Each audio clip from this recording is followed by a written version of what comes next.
Hi everybody, and welcome back to today's little bite-sized Thrive with me, Kim Forrester, inviting you to join me in taking small steps every day to enhance our well-being from the inside out. Now this week I've been talking about strength, and in the last video I explained how our physical posture changes the way that we feel about our personal power, about how strong we are. And if we are in the room with someone who exhibits very strong, confident posture, we automatically and unconsciously can tend to withdraw and become more submissive in the way that we sit or stand. Now, today I wanted to expand on that idea a little bit because Rutger Bregman is a historian who's written an amazing book called Humankind, A Hopeful History. In it, he explains that we also have this psychological tendency to either become more powerful and use that power when we feel we have it, or become more submissive when we feel our power has been taken away from us. So we do this in society as well. If we feel our social power has been taken away from us, if we feel that we have no social strength, then we will tend to not even try to push into that zone. We will tend to become less inclined to speak up, less inclined to create a fuss. Right? So what that means is that in many ways in our society and in our world, we can tend to give our personal power away. We can tend to forget how strong we are inherently as a human being. Today's little bite-sized Thrive then is about tapping back into our social strength, our inherent emotional social power. All right, and reminding us all that as a human being, we can make a difference, right? We do have a voice. There are a few ways that we can remember and tap back into and utilize that social power. Firstly, we can use our power to vote, right? For those of us, and there will be many of us watching this video, many of you, who are able to vote. But how carefully and consciously do you actually use that strength that you have? So when it comes to voting, I know me in the past, I just tend to vote who my family always voted, or the principles that, my social circle agree with. Not so much now. Now I understand the power that I wield in my vote. So I consciously, very, very carefully choose who it is that I want to represent me. Now, there's not always an election going on, but there are two other ways that we can wield our strength as a human being every day in small but significant ways. The first way we can do it is the power of our voice.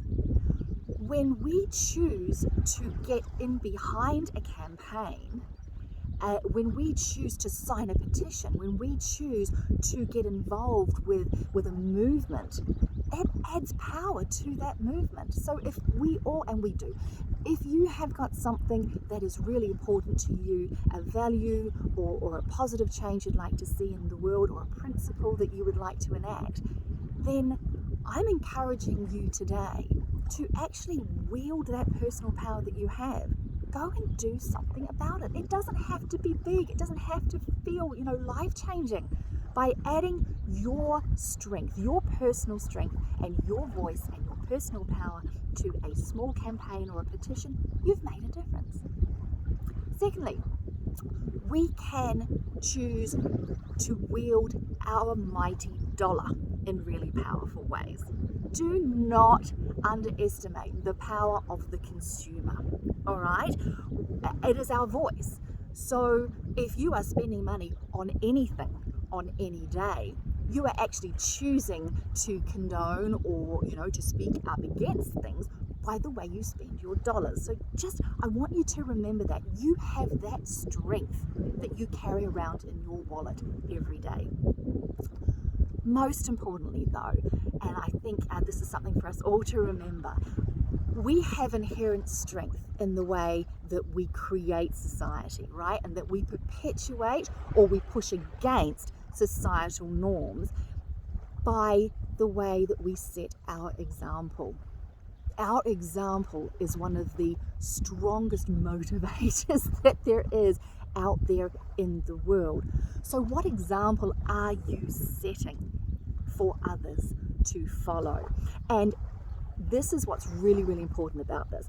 I understand that many of us can feel really, really powerfully, really, really strongly about particular causes or principles or values or actions, right? And we undertake the actions that back up and support that perspective that we have on the world. Okay, so we make choices about what we eat or where we eat or what we buy or what we do. That's great. There can be an inclination then to try to cajole others, right? To try to force others into our way of thinking, because we, in our perspective, understand that it's what's best for the world or best for society. And so we try to get people to join us in that campaign or in that movement. The problem is that research shows that when people feel forced into changing their minds, when they feel judged or criticized, then it can actually compel people to dig their heels in even more. People can become even more entrenched in their way of thinking if you try to forcefully change their mind.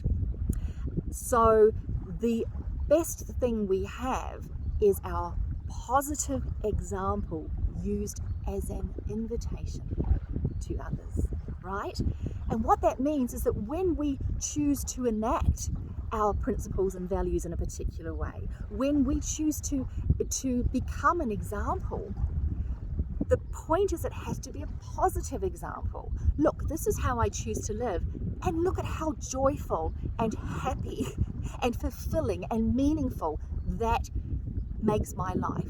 That's what you want to show people, that the way you are choosing to live your life and the values and the principles that you are following are leading you to greater joy and happiness and fulfillment and meaning.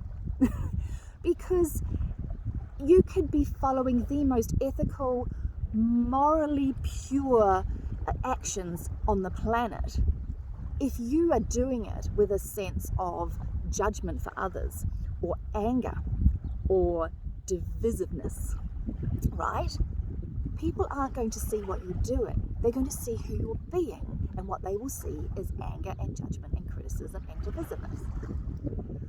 So our strength, all of us, is inherent. It is unbreakable. Nobody can take away the power of our voice, the power of our dollar, the power of our vote, and most importantly of all, the power of our example. So over the coming days, please, I invite you to tap back into that inherent strength and power that you have within you. It can be so easy for us to forget that we are powerful beings. It can be so easy to be led to believe that we can't make a change in the positive ways that we wish to make change, but we can. And it comes through being very conscious about the choices that we make, being very careful about the examples that we set, and then ensuring that we are being positive, joyful, and inviting in those changes, so that other people look at us and go, I aspire to be that way in my life, and therefore I will voluntarily start making the changes that are going to lead to a more positive life and a more positive world. That was quite a big bite-sized thrive, but it's really, really important. I really want you to understand how powerful you are. You have inherent strength as a human being on this planet. And over the coming days, I really want you and invite you and encourage you to tap back into the power you have to set an example and create a better life and a better world. Take good care. I'm going to see you in a couple of days' time. That's for today's little bite-sized thrive. See you.